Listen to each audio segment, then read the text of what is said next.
नमस्कार दोस्तों।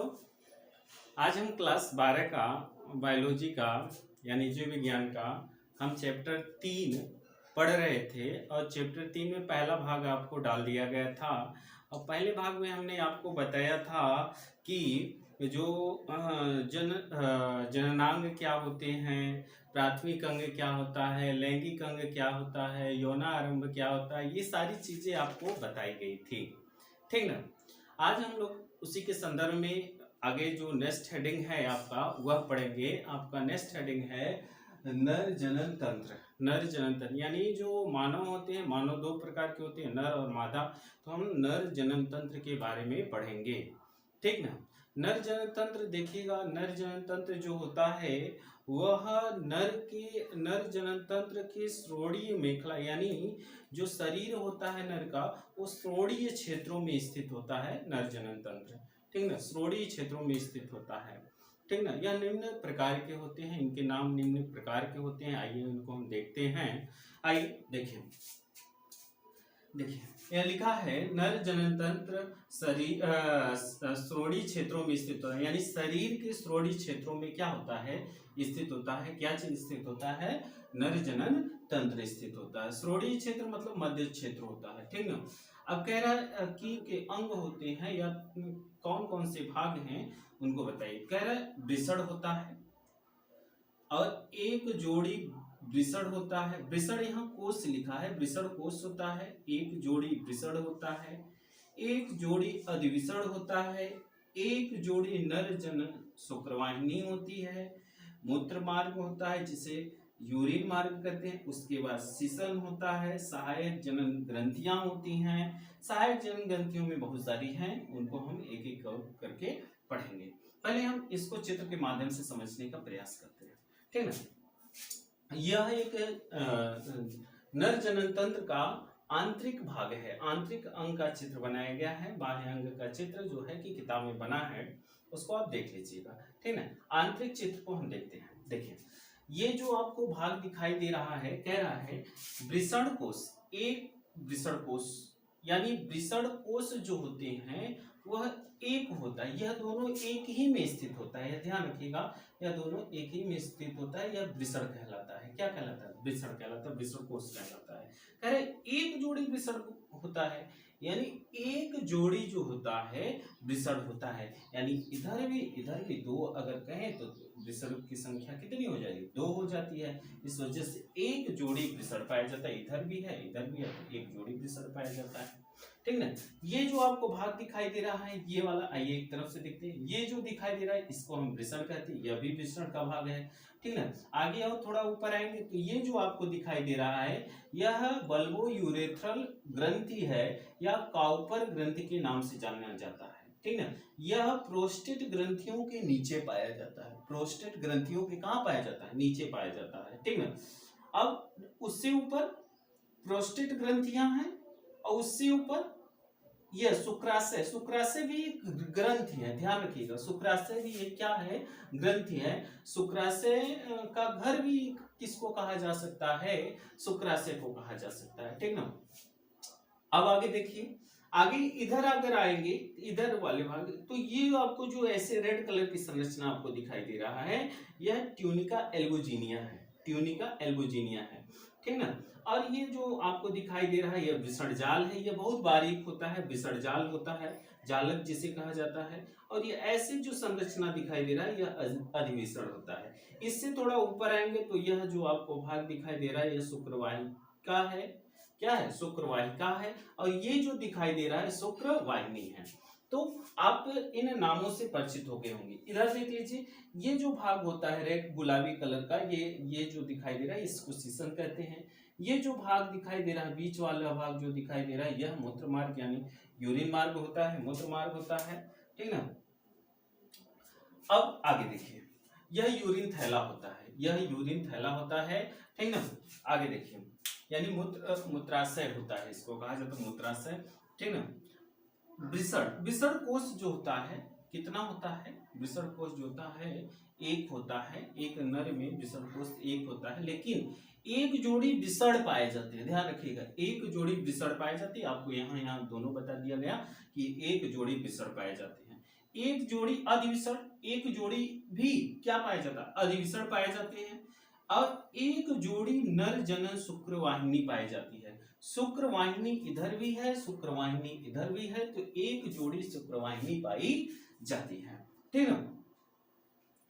अब कह रहे एक जोड़ी शुक्रवाहिनी भी पाई जाती है। मूत्रमार्ग, ये आप जो दिखाई दे रहा है ये वाला बीच वाला भाग मूत्रमार्ग कहलाता है। ठीक ना, मूत्रमार्ग कहलाता है। क्या शीशन, ये जो आपको दिखाई दे रहा है ये शीशन कहलाता है। कह रहे सहायक जनन ग्रंथियां, सहायक जनन ग्रंथियों में आपको पता होना चाहिए कि एक जोड़ी शुक्रवाहिनी होती है, इधर भी है और इधर भी है। ये दोनों क्या है, शुक्राशय है, जिसे शुक्रवाहिनी कहा, सॉरी शुक्रवाहिनी नहीं कहा जा सकता, शुक्राशय कहा जा सकता है। यह एक शुक्राशय है। ठीक है। कितने होते हैं, एक जोड़ी होती है, उधर भी होता है इधर भी होता है। कह रहे एक जोड़ी प्रोस्टेट ग्रंथियां होती हैं, एक जोड़ी जो होती है प्रोस्टेट ग्रंथियां होती है, इधर भी है इधर भी है, तो यह कितने हो गए, एक जोड़ी संख्या में दो हो गए। ठीक है। आगे देखिए, कह रहा है एक जोड़ी बल्बो यूरेथ्रल या काउपर ग्रंथियां होती हैं। एक जोड़ी इधर भी है इधर भी है, ये सब क्या है, बल्बो यूरेथ्रल ग्रंथियां हैं, काउपर ग्रंथियां हैं। अब थोड़ा शॉर्ट में समझते जाइएगा। वृषण कोष जो होता है, वृषण कोष जो होता है आगे हम बताएंगे पूरा डिटेल में, लेकिन वृषण कोष यह बाह्य अंग होता है, शरीर का बाह्य अंग होता है, यानी बाह्य भागों में स्थित होता है। और ये उसके वृषण कोष के अंदर एक जोड़ी वृषण पाया जाता है, एक जोड़ी अधिवृषण। ठीक ना। अब आपको पता होना चाहिए कि यह जो एक जोड़ी शुक्राशय होता है और एक जोड़ी प्रोस्टेट ग्रंथियां होती है, इनका कार्य क्या होता है। कार्य देखिए बहुत सारे हैं, लेकिन हम थोड़ा बता दे रहा हूं। ये जो एक जोड़ी प्रोस्टेट ग्रंथियां होती है, यह श्वेत अम्लीय पदार्थ यानी बेल का 20 से 30% भाग बनाने का कार्य करती हैं। और जो सबसे अधिक 80% के करीब में आपका 70 से 80% के करीब में शुक्राशय भी इनका अधिकांश भाग बनाता है। उसके बाद एक जोड़ी बल्बो यूरेथ्रल एवं कॉपर ग्रंथियां जो होती हैं वह क्या करती हैं, वह लुब्रिकेशन में सहायता करती हैं। ठीक ना। ये जो होती है कॉपर ग्रंथियां लुब्रिकेशन में सहायता करती हैं।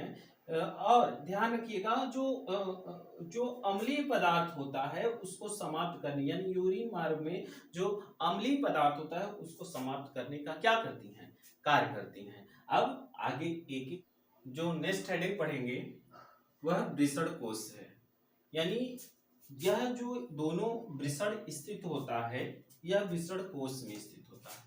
कुछ इस प्रकार अगर ये वृषण है तो इसमें इस प्रकार से वृषण स्थित होता है, इस प्रकार से यह दोनों वृषण एक ही, ये जो दिखाई दे रहा है यह एक क्या है, वृषण कोष है। ये जो दिखाई दे रहा है यह वृषण कोष है। कह रहा है वृषण कोष की संरचना जो होती है, वृषण कोष एक थैलीनुमा आकृति होती है, थैलीनुमा आकृति होती है। कह रहे हैं यह पतली होती है, बहुत सारी पतली, ये जो इसकी परत होती है बहुत पतली होती है, पतली तथा ढीली होती है, पतली तथा ढीली होती है, और इस पे रोमयुक्त पाया जाता है, यानी रोए पाए जाते हैं, रोमयुक्त पाया जाता है, यह रोमयुक्त होता है। और संयोजी ऊतक का बना होता है। किसका बना होता है, संयोजी ऊतक का, संयोजी ऊतक का बना होता है। ठीक है, संयोजी ऊतक का बना होता है। और त्वचा से यह घिरा होता है, चारों ओर से त्वचा से यह क्या होता है, घिरा होता है। कह रहा है वृषण कोष पट्टियों के द्वारा दो भागों में, इसके बीच में पट्टियां होती हैं और यह दो भागों में बटा होता है, यानी पट्टियों के द्वारा एक वृषण इधर एक वृषण उधर, यानी दो भागों में बटा होता है। वृषण कोष के अंदर यह वृषण जो होता है, ये दो वृषण जो होते हैं पट्टियों के द्वारा दो भागों में बटे होते हैं। ठीक है। वृषण का तापमान जो होता है, इसका वृषण का तापमान जो होता है वह पूरे शरीर मतलब अगर हम मनुष्य के शरीर का तापमान देखें तो 37 डिग्री सेल्सियस होता है। ठीक है। कह रहे पूरे शरीर से 2 से 3 डिग्री सेल्सियस कम होता है, यानी इसका तापमान पूरे शरीर से 2 से 3 डिग्री सेल्सियस कम होता है। कहेंगे सर जी, तब इससे क्या होता है, से यहाँ शुक्राणुओं का क्या होता है, निर्माण होता है, तो उसके लिए उतना तापमान इसके लिए उचित होता है, यानी पूरी सही से 2 से 3 डिग्री कम होता है। ठीक है। अब आपको ये बता दें कि ये जो विषण कोश होता है, यह अपने आप को तापमान मेंटेन किया रहता है। क्या होता है कि जो सर्दियों में ये अपने तापमान को क्या करता है, मेंटेन करने के लिए ये क्या होता है, इसके रोमयुक्त जो होते हैं, त्वचा जो होती है संयोजिक ऊतक की बनी होती है, ये सिकुड़ जाती है, जिससे इसके तापमान मेंटेन रहते हैं। गर्मियों में ढीली हो जाती हैं, जिससे इनका तापमान क्या होते हैं, मेंटेन रहते हैं, बराबर रहते हैं। 2 से 3 डिग्री हमेशा कम रहता है वृषण का तापमान। तो ये इतनी खासियत अगर आप जान गए तो वृषण के बारे में पूरा जान लिया। ठीक है, एक बार अब फिर से दोहरा दे रहे हैं। यह थैलीनुमा आकृति होती है। कौन, विषण कोश एक थैलीनुमा आकृति होती है। यह पतली तथा ढीली रोमयुक्त संयोजी ऊतक त्वचा से यह घिरा होता है। संयोजी ऊतक त्वचा से क्या होता है, घिरा होता है। कह रहे हैं इसको 2 भागों में बांटा जा सकता है, यानी यह वृषण कोश को पट्टियों के द्वारा 2 भागों में बांटा जा सकता है। अब पट्टियों के द्वारा 2 भागों में हम इसको बांटते हैं। अब कह रहे हैं विषण कोश का तापमान, जो विषण कोश का तापमान होता है वो पूरे शरीर, अगर पूरे शरीर का तापमान देखें तो 37 डिग्री सेल्सियस होता है, 37 डिग्री सेल्सियस होता है। और 2 से 3 डिग्री कम होता है तापमान, 2 से 3 डिग्री क्या होता है, कम होता है। किसका तापमान, वृषण का तापमान 2 से 3 डिग्री कम होता है। ठीक ना। यह जो है, यह इतना परिचय किसके बारे में है, वृषण कोश के बारे में। अब नेक्स्ट हेडिंग है आपका वृषण। नेक्स्ट जो हेडिंग है वृषण। आइए वृषण के बारे में देख लेते हैं थोड़ा। वृषण क्या है, लिखते जाइएगा आप लोग, ठीक ना, और इसको याद करते जाइएगा। जैसे अगर हम कह दें कि विषण का तापमान होता है पूरे शरीर से कितना डिग्री कम होता है, तो आपको पता होना चाहिए 2 से 3 डिग्री कम होता है। विषण जो होता है, वृषण कोश कितने होते हैं, वृषण कोश नर में 1 होता है। और वृषण कोश के अंदर वृषण कितने पाए जाते हैं, 2 पाए जाते हैं। वृषण कोश को 2 भागों में कौन बांटता है, एक पट्टी होती है जिसको 2 भागों में बांटती है। इसका तापमान कैसे मेंटेन होता है, गर्मियों में यह क्या होता है, ढीला पड़ जाता है, जिससे इसका तापमान मेंटेन होता है। और ठंडियों में यह सिकुड़ जाता है, जिससे इसका तापमान मेंटेन होता है। ठीक ना, तापमान अपने आप को बनाए रखता है। और उसके बाद यह जो होता है, यह विषण जो होता है 2 से 3 डिग्री तापमान इसका कम होता है। उसके बाद इसी में वृषण के अंदर ही शुक्राणुओं का क्या होता है, निर्माण होता है। इतनी बातें अगर जान गए तो यह वृषण कोश है। ठीक है। आइए देखिए वृषण क्या है। वृषण देखिएगा, टेस्टिस। वृषण जो होता है, एक वृषण कोश के अंदर 2 वृषण पाए जाते हैं, यानी संख्या में जो होते हैं वह 2 होते हैं, जोड़ी में अगर पूछा जाए तो 1 होता है। ठीक ना। वृषण कोश, अगर यह वृषण है, एक वृषण कोश में करीब 250 क्या पाए जाते हैं, वृषणीय पिंडक। 250 विषणी पिंडक पाए जाते हैं। एक विषण के अंदर 250 विषणी पिंडक पाए जाते हैं। 250 क्या पाए जाते हैं, विषणी पिंडक पाए जाते हैं। अब एक विषणी पिंडक के अंदर अगर इसको और बड़ा कर दें इस प्रकार से, एक विषणी पिंडक के अंदर 2 से 3 क्या पाई जाती हैं, एक विषणी पिंडक के अंदर 2 से 3 क्या पाई जाती है, शुक्रजन नलिका पाई जाती है। नलिका, शुक्रजन नलिका पाई जाती है। ठीक ना। शुक्रजन नलिका के अंदर इसके अंदर अभी हम बता रहे हैं, लेकिन इससे पहले देख लीजिए 2 शुक्रजन नलिकाओं के मध्य में, यहां देखिए यह भी शुक्रजन नलिका, यह भी शुक्रजन नलिका, इसके मध्य में कोशिकाएं पाई जाती हैं। इसके मध्य में क्या पाई जाती है, मान लीजिए यह शुक्रजन नलिका है, यह भी शुक्रजन नलिका है, तो इसके बीच में कोशिकाएं पाई जाती हैं। तो उन कोशिकाओं को हम क्या कहते हैं, अंतराली कोशिका या लीडिंग कोशिका कहते हैं। अंतराली कोशिका या लीडिंग कोशिका कहते हैं। अब इस कोशिका का कार्य क्या होता है, इस कोशिका का कार्य होता है नर हार्मोन का क्या करना, स्राव करना। अंतराली कोशिका का कार्य होता है नर में नर हार्मोन का स्राव करना। और शुक्रजन कोशिकाओं के अंदर शुक्रजन नलिकाओं के अंदर मान लीजिए ये शुक्रजन नलिका है, ये वाला भाग आपको जो दिखाई दे रहा है शुक्रजन नलिका, यह क्या है, शुक्रजन नलिका है, यह शुक्रजन नलिका है। शुक्रजन नलिका को अगर इसको काट दे तो इसके मध्य में दो कोशिकाएं मिलती हैं, इसके मध्य में दो कोशिकाएं मिलती हैं। इस प्रकार से दो कोशिका मिलती है। एक कोशिका का नाम होता है शुक्रजन कोशिका, शुक्रजन कोशिका, और दूसरे का नाम होता है सहटोली कोशिका, सहटोली कोशिका होता है। सहटोली कोशिका जो होता है यह शुक्राणुओं को पोषण प्रदान कराती हैं, पोषण प्रदान कराती हैं। कौन कराता है, तो सहटोली कोशिकाएं जो होती हैं शुक्राणुओं को पोषण प्रदान करने में क्या करती है, सहायता करती हैं। और शुक्रजन नलिका के अंदर शुक्राणुओं का क्या होता है, शुक्रजन नलिका नहीं कहेंगे, शुक्रजन कोशिकाओं के अंदर जो शुक्रजन कोशिका होती है, शुक्रजन कोशिकाओं के अंदर शुक्राणुओं का निर्माण होता है। शुक्राणुओं का क्या होता है, निर्माण होता है। अगर क्वेश्चन पूछा गया कि शुक्राणुओं का निर्माण कहाँ होता है, तो शुक्राणुओं का निर्माण शुक्रजन कोशिका के अंदर होता है। एक बार फिर से संरचना को बता रहे हैं, ध्यान से समझते जाइएगा।